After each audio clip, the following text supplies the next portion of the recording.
সরকারি হসপিটাল আছে, সেই সমস্ত হসপিটালে কিছু ডিপার্টমেন্ট যেগুলো আছে ছোট ছোট হসপিটালে, সেগুলো সরকারের দায়বদ্ধতা হওয়া দরকার। কারণ বর্তমান সময় সরকার পরিবর্তন হয়েছে, আর এই পরিবর্তনের ঝড়ে বহু কিছু হয়তো পরিবর্তন হচ্ছে। আর এই সরকারি হসপিটালগুলো যেগুলো কিছু করতে প্রাইভেট সেক্টর হয়ে যায়, আর কিছু জিনিসের মূল্যবান যেটা হচ্ছে অ্যাম্বুলেন্স পরিষেবা, সেটাকে নির্ধারিত তারা ভাড়া যেন নির্ধারিত নেয়। এবং যে ডাক্তারগুলো তারা একটা বাহ্য বমি হলে বাইরে থেকে তাদেরকে যে কোনো রিপোর্ট করাবে, এগুলো ভিত্তিহীন নয়। এটা আমি আমার মায়ের ক্ষেত্রে দেখেছিলাম, তাই পেশকার জবাব হয়তো দিয়েছিলাম, কিন্তু এগুলো আমাদের বাঁধন দেওয়া যায় না, এগুলো রাজনীতির নেতারা তারাই বাঁধন দিতে পারে।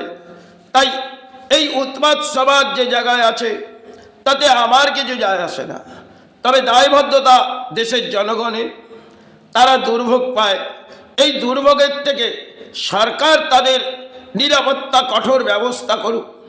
কেন যে সমস্ত জায়গায় দেখবেন ছোট ছোট হসপিটাল আছে গ্রামেগঞ্জে, আমাদের ডোমজুর হসপিটাল, সেটা পরিণত কি হয় তার বাস্তবটা যদি আসে, সেখানে ডাক্তার চলে প্রাইভেট সেক্টর ওপরের মহলায়, সেখানে কাউকে বসিয়ে তিনি বাইরে রিপোর্ট করবে, আর তার অংশের ভাগ কিন্তু ডাক্তার পায়। এরম বেশ কিছু জায়গা আছে যেগুলো নামকরণ হয়তো আমার জানা নেই, তবে সাধারণত গ্রাম অঞ্চলে যদি এই ধরনের হয় তাহলে শহর অঞ্চলে হবে। আর যেখানেই হোক না কেন এগুলো আমাদের সরকারি ডিপার্টমেন্ট, তাই সাধারণ মধ্যবিত্তের জন্যে এই ডিপার্টমেন্টগুলো খোলা আছে। আর সেখানে যদি তারা মূল্যবৃদ্ধি তোলে তাহলে তার দায়বদ্ধ সমাজ নয়, আর এখানে সমাজ মেনে নেয়। কিন্তু এই বেড়ালের ঘন্টায় গলায় ঘন্টাটা বাঁধবে কে? সাধারণ মানুষ বাঁধতে গেলে উচ্চ স্তরে তাদের পৌঁছ, আর সে কিন্তু বাঁধন দিতে পারে না। কারণ নিরপেক্ষ লড়াই করতে গেলে আপনি অধর্মের মানুষ, আর তারাই ধর্মীয়। কেন তারা সরকারিও অর্থ খাবে, আবার প্রাইভেট সেক্টরে বসে তারা অর্থ খাবে। তো সেই সঞ্চয়টা যাদের, তারা এক তরফ থেকে তো সঞ্চয় পাচ্ছে, আরেক ধরনের তারা কমিশনি সিস্টেম। যেখানেই দেখবেন আমাদের রাজ্যে প্রাইভেট সেক্টরটা বড় ধরনের খোলা আছে, যেরকম বেসরকারিতে নার্সিংগুলোতে সেগুলো আর বলার কিছু নেই।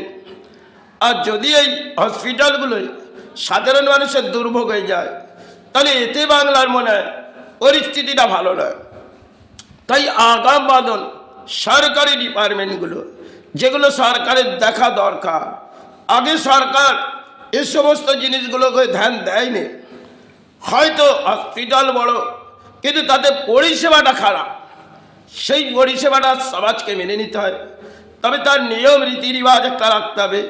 এই প্রাইভেট সেক্টরটা যত বড়, তার মধ্যে সবই কিছু রাখো, আর বাইরে যাওয়ার কোনো প্রয়োজন নেই। আর সেখানেই দেখবেন ডাক্তাররা তাদের গলায় ঘন্টাটা বেঁধে যাবে।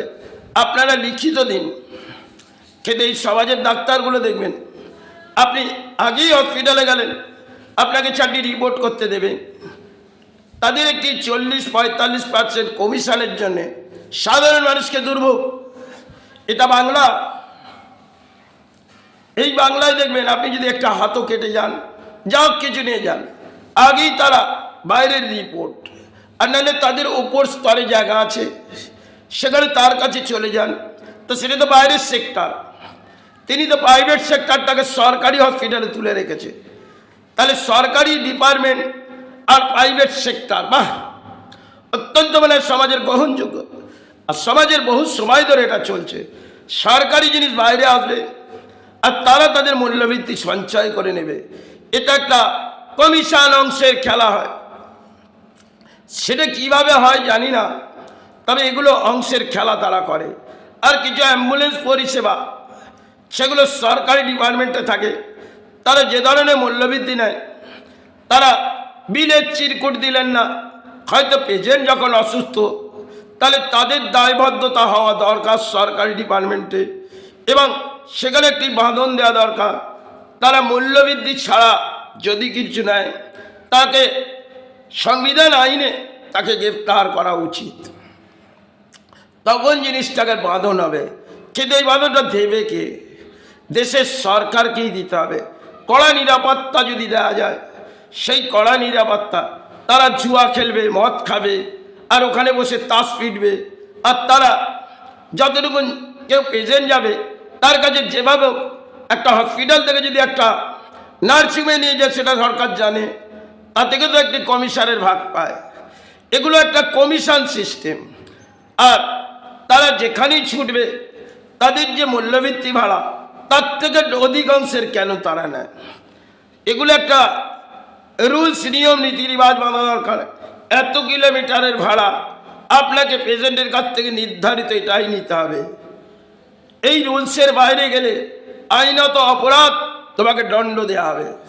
সেই দণ্ডটা সমাজ যদি একটি কমপ্লেন জাজ করে থানাকে নিতে হবে, এবং সাধারণ হসপিটালের সুপারকে, তাকেও এটা দায়বদ্ধ দেওয়া দরকার।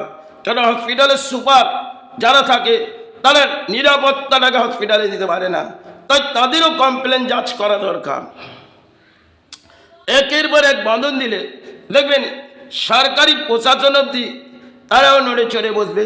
কেন? আপনি যখন বাঁধনটা দেবেন সেই বাঁধন নিরাপত্তা হওয়া দরকার। সাধারণ মানুষের জন্য হসপিটাল, সেখানে ব্যবসা না হয়।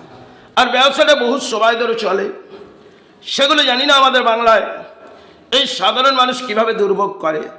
এতে আমি যেটুকুন আমি আশেপাশে ডোমজুর অঞ্চলে হসপিটালে যা দেখেছি, আরও আজও দেখি, কিন্তু সেগুলো একটি ব্যবসায় পরিণত। যাই হোক, এটা সমাজ মেনে নিচ্ছে, তবে এই ব্যাখ্যাটা তুললাম।